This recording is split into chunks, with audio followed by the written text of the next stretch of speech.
Hey everyone, and welcome back to this new video. Today we're going to talk for the first time about a concept. Today it's on to productivity, something that I absolutely love, and I wanted to get in deeper understanding of what it is and of course share it to you. Like everything that I love to learn, I want to share it to you. So today let's get into productivity. So between what I knew and what I didn't know, I present to you the concept of productivity. So let's get right into it.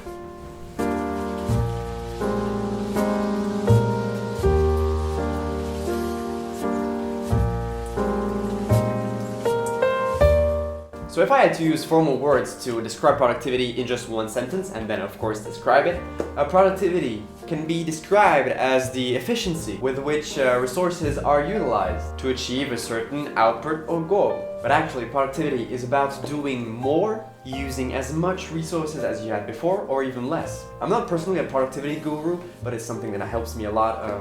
Like launching this YouTube channel more than a month ago, which helped me do what I do in my everyday life, so study, and at the same time do this channel because it's something that I love to do. And productivity helped me organize all this in different sections and be able to do everything that I want to do and be happy about it. Everything can be used to help you, and that's the basic of productivity. It's using your resources to be able to do more. So Post-its is a great idea. With this in mind, you can do more by having some stress-free productivity, isn't it? So now let's just talk about 8 tips that I wrote down about what I think about productivity in itself and how it can help you in your everyday lives. Number 1, this is a pretty common one in all these books that you can read about productivity. It's setting goals. When you think about achieving something, you think about it, and sometimes it feels too big to reach and too far away. It's like running a marathon, which is 42 kilometers. But once you acknowledge your goal, focus on the process. Again, that's the thing that's talked about a lot in these books. It's about the process of getting some progress little by little. So 1% progress every time. Running those 4 kilometers every day or maybe 3 times a week for weeks and months will of course make you so much better than you were at the beginning. And that's what people are looking for when they set goals. So that's why forget your goal for now. That means put your goal in some place in your mind and don't always think about it, but think about the process. Now number 2, this is the most common thing about productivity, but it's about managing your time. Some techniques like the Pomodoro technique, which is really talked about very much and that I use as well, is to break down the work that you want to do in chunks because you always need pauses. No one can do like 3 hours of work. Breaking it down like 25 minutes and 5 minutes of pause, 25 minutes of work, 5 minutes of pause, and doing that for 3 hours will make you take 30 minutes of break for 2.5 hours of work, which of course will make you achieve what you wanted to do at the beginning and even make you do better work in 2.5 hours than you would do in 3 straight hours. Managing your time is also about using a calendar and writing down everything that you're going to do, so you know by advance what you're going to do and what you have time to do. Now number 3, it's about minimizing distractions. This also is a common fact, but a lot of people bias this a little bit. But using your phone while you're working is not a great idea. That's why like apps like Forest exist. You might think, oh, I'm going to check that email because you got a notification. But after that, it's going to create a virtuous cycle of doing this.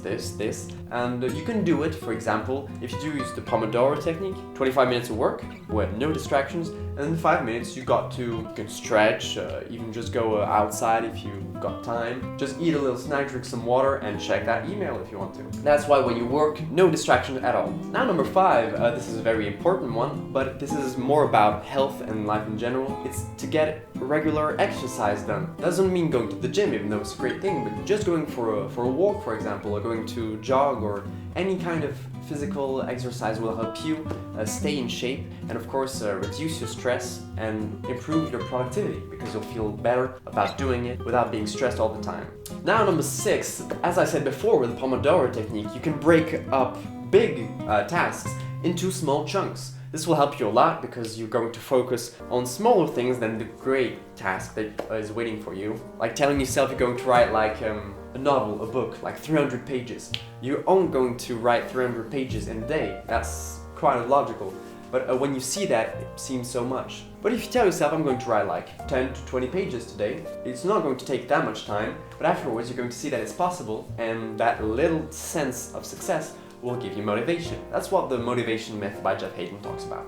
And now number 7, this one is one that I love, but using productivity tools. There are a lot of apps, of course, on smartphones to do that, but on computer, or even just using some real-life physical things like a bullet journal or an alarm clock, everything that might help you gain time and do more by feeling better. Being overwhelmed is the worst thing about productivity. Now, eighth and last tip is to celebrate every small success. For example, if you want to just film videos, or say you want to become a YouTuber, you might tell yourself that you want to have like 100,000 subscribers. But when you see that after like a video you just have like 3 views, you might be demoralized, but actually what's important is the process. So if you have a little success of just publishing one video, that shows that you put yourself out there and that you did a little success. And of course this is great, this thing about productivity. If you just read 10 pages like before getting to bed, that already is a little success, because that shows that you did something. When you get yourself out there, just trying them out is the best thing you can do for yourself. Thanks so much for listening to me and watching